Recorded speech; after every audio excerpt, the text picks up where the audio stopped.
Welcome to Alabama Short Stories, when you're a little behind on your Alabama history.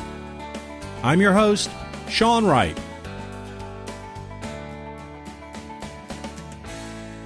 Birmingham is located at the end of the Appalachian Mountain chain, and inevitably when you mention the words Red Mountain or Shades Mountain to someone who lives out west or even eastern Tennessee, they always have to compare their mountains with yours. Sure, they might not be as tall as the Rocky Mountains, but anyone who's walked or biked over these hills will all agree that they are mountains. Red Mountain was one of the main reasons Birmingham is located where it is. The red ore mined from the mountain slopes was one of the main ingredients for steel, all of which are located right around Jones Valley. For decades, the mountain was dotted with entrances to mines with names such as Valley View, Lone Pine, and Spalding mines. The mines were all slope mines, with most openings facing north towards Birmingham and sloping south along the iron ore seam. Despite all the mining taking place on the mountain, crossing the mountain from Birmingham to Shades Valley was no easy feat in the early 20th century. There are natural gaps in any mountain range that people have exploited to cross over. We take for granted today the gaps that are still there. For Birmingham locals, here are a few you may recognize. Irondale Gap is at the top of Pawnee Avenue before it becomes Montclair Road. If you travel Arlington south, up the mountain, and past the roundabout into English Village, that is Brown's Gap. Where Richard Arrington Boulevard crosses the mountain below Vulcan is Lone Pine Gap. Further down, where Green Springs crosses the mountain, is Walker's Gap. And Grace's Gap is where Spalding-Ishkuta Road connects with West Valley Avenue and West Oxmoor Road in Homewood. There are many other gaps to the east and west, but this will help us with our story. As more and more people were trying to leave the smoke and noise from the blast furnaces located around Birmingham, they looked south to the quiet and potential of Shades Valley. The most direct way to get there was Lone Pine Gap. At the top, you would cross the Mineral Railroad, which carried ore across the slope of Red Mountain, moving from the south side to the north side at Lone Pine Gap, and then back again at Grace's Gap. Lone Pine Gap was also known as the Pig Trail. This nickname would be celebrated years later with the opening of the Pig Trail Inn in downtown Homewood, a popular hangout with local teens. Sometimes when you want real change, it takes a developer. Troop Brazelton and Stephen Smith were developing the Edgewood Lake Resort and Edgewood residential subdivision in what would become the town of Homewood. They needed a way to move people from Birmingham efficiently, so they created the Edgewood Electric Railway. In 1909, they struck a deal to lower the roadbed at Lone Pine Gap by about 50 feet or so, passing under the Mineral Railroad. Jefferson County contributed to the project in return for establishing a 16-foot wide right-of-way for automobile traffic, turning the Pig Trail into a proper route of transportation into the valley. This route through Lone Pine Gap would eventually become Alabama State Highway 31, also known as Montgomery Highway. Highway 31 starts in Spanish Fort, Alabama, close to Mobile, and travels to Tennessee. For many years, it was a primary source of traffic through Jefferson County. In the 1950s, construction on Interstate 65 started. This major highway would closely parallel Highway 31 in Alabama. The route chosen to cross Red Mountain was at Walker's Gap, where Green Springs Highway crossed to the west of the city of Birmingham. The suburbs south of the city were quickly growing. Homewood, Mount Brook, and Vestavia were adding to their population, and a lot of those people were traveling down Highway 280 and Highway 31 and crossing at Lone Pine Gap, which had not changed much in the previous decades. Travelers needed another route over the mountain, and discussions started. As early as 1908, there had been discussions about building a tunnel through Red Mountain. By the 1920s, local architect George Turner created renderings of what the tunnel would look like. In 1946, New York tunnel expert Ole Singstad was brought to the city to survey proposed tunnel locations. He favored a tunnel from 22nd Street south in Birmingham to 21st Avenue in Homewood. If you don't know the name Ole Singstad, you may know some of his projects. Singstad designed the Lincoln Tunnel, the Brooklyn Battery Tunnel, and the Queens Midtown Tunnel in New York, to name just a few.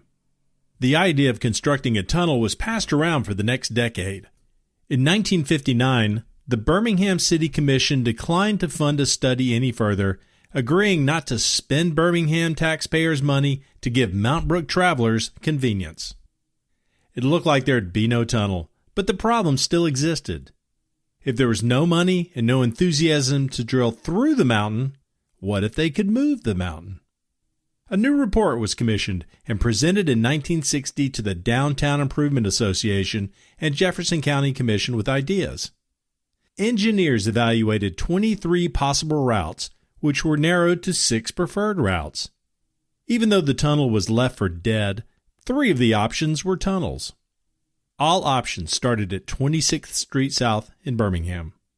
Now, not to jump ahead in our story, but I bet you've never noticed that there's no 26th Street South north of University Boulevard. Birmingham News columnist Walling Keith said the real question about the proposed Red Mountain Expressway is not whether we should have it, but rather, how soon can we get it? He wrote, "We really ought to get that Red Mountain Expressway cut before we shoot a man to the moon."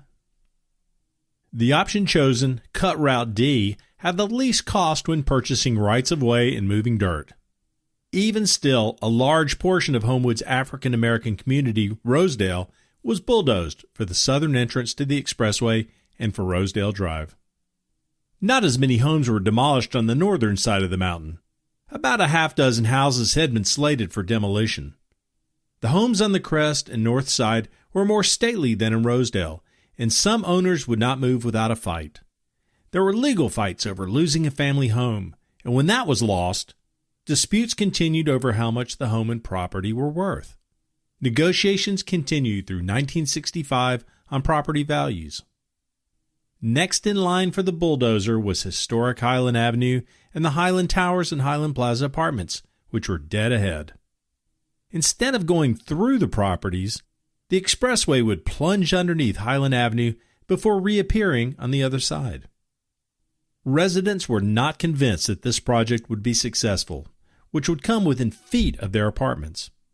They worried about the noise and the dust, and they were not convinced their apartment homes would not be damaged. Harbert Construction Company handled the project, and John Harbert himself mounted a PR campaign to sell the project to a skeptical public. Harbert hosted cocktail parties for the apartment residents to explain the process. He set up bleachers so people could view the machinery moving the earth around. He gave out balloons and ice cream.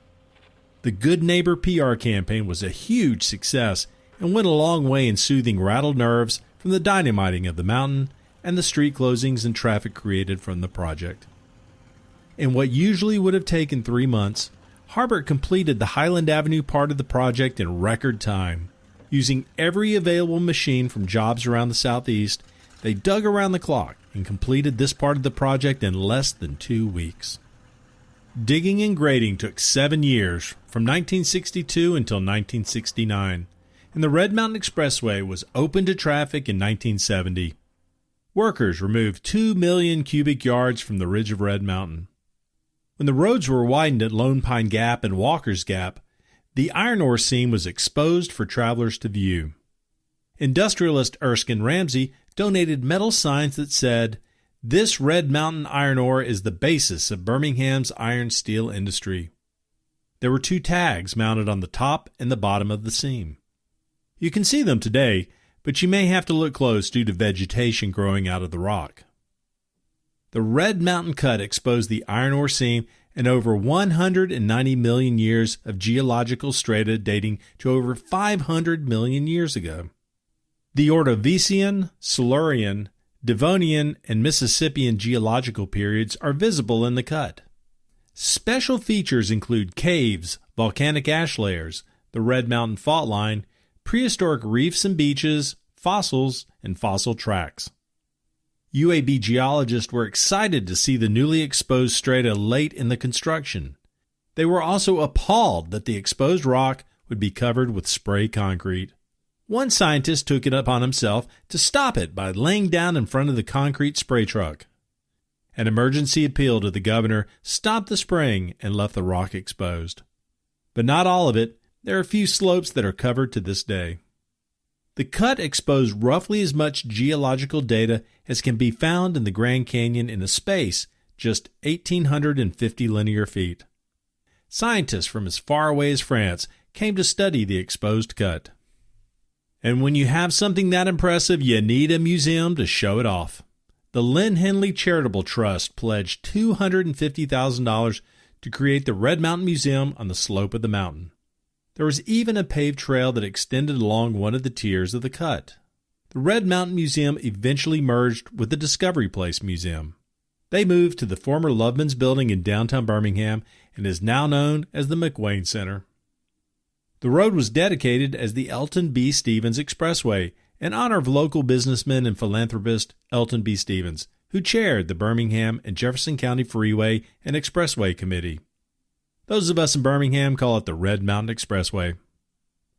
For years, Highway 31 took a left just past the Oxmoor Road-Hollywood Boulevard intersection into downtown Homewood.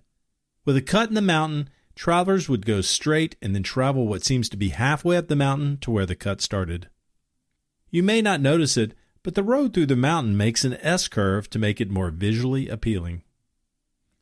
After leaving the mountain, the elevated expressway continued north to an abrupt halt within sight of Interstate 2059. Travelers would have to exit the expressway at 1st Avenue North or 2nd Avenue North. Directly ahead was a new postal facility, and the year before, the famed terminal station was demolished for a proposed Social Security Administration building. It seemed the expressway had nowhere to go. The rumor was that Governor George Wallace would not help fund the project as punishment for Birmingham residents not supporting him in earlier campaigns for governor. Of course, this could not have been possible since he was not in office at the time. It does make for a good story.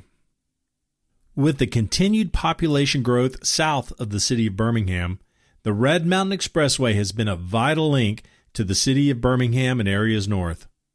And in the end, it makes for a very convenient trip for Mountain Brook travelers. I hope you enjoyed this episode of Alabama Short Stories. If you enjoyed the story, there are a couple of ways you can help the podcast. The first is to tell a friend about the podcast. The second is to buy some merchandise from our store or donate to the podcast. You can find links at alabamashortstories.com. You can listen to the podcast on the website or wherever you prefer to listen and subscribe to podcasts. See you next time at Alabama Short Stories.